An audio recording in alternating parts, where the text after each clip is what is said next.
just waiting on Sir Chad here to get out of the damn car.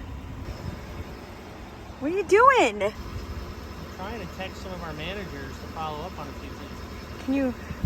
I hurry up because you're late, so now you're in a rush? Listen, there is a lot of traffic on the way here, okay? Listen, I was on time. Coming in hot.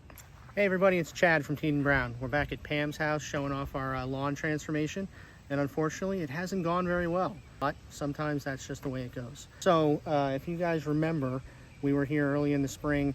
We looked at this lawn. It was in really rough shape. It has really sandy soils, which means that it's prone to drying out. We also did some soil samples. We found out that our pH was out of balance. And maybe Kat can do a little flashback to show that my main concern when we left here was that if we didn't have good growing weather this spring, that this lawn was not going to fill in well. My real concern there is that it's a pretty sandy soil. So that place is going to dry out really quickly in the summer and fry that.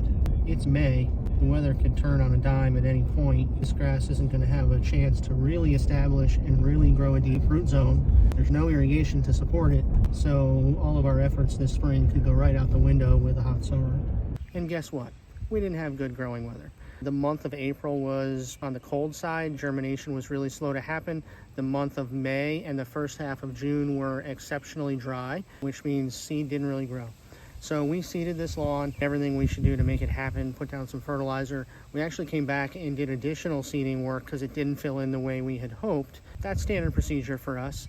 The problem is that it kept getting drier and drier all through May and into June. So the seed that was here started to germinate, started to pop up, then dried out and died. Some of it was successful. We have some grass growing. Even if I look down here, there's bits. That's all newer stuff that's all scattered in here. But did it fill in the way we want? No, there's still lots of bare areas. And because we were doing so much seeding work, we never put down a crabgrass pre-emergent because we were trying to get grass to grow.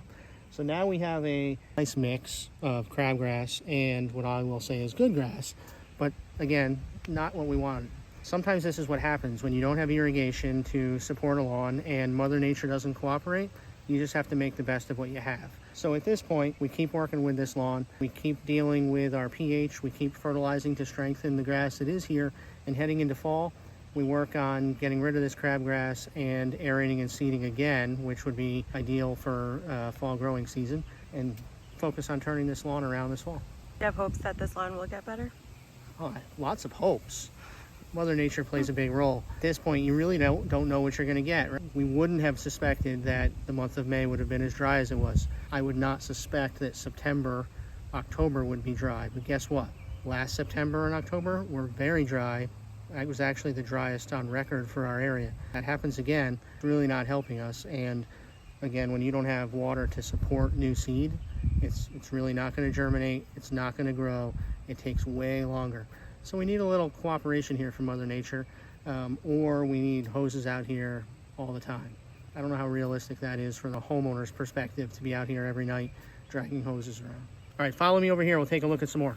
Now we're in the backyard. Soils in the backyard are a little bit better, and as you can see behind me, there's more shade back here. That shade made a big difference in terms of helping this lawn not to dry out as much earlier this year, and there's a noticeable difference at this point between what we started with in the spring and where we are now, and I would expect this backyard to continue to improve.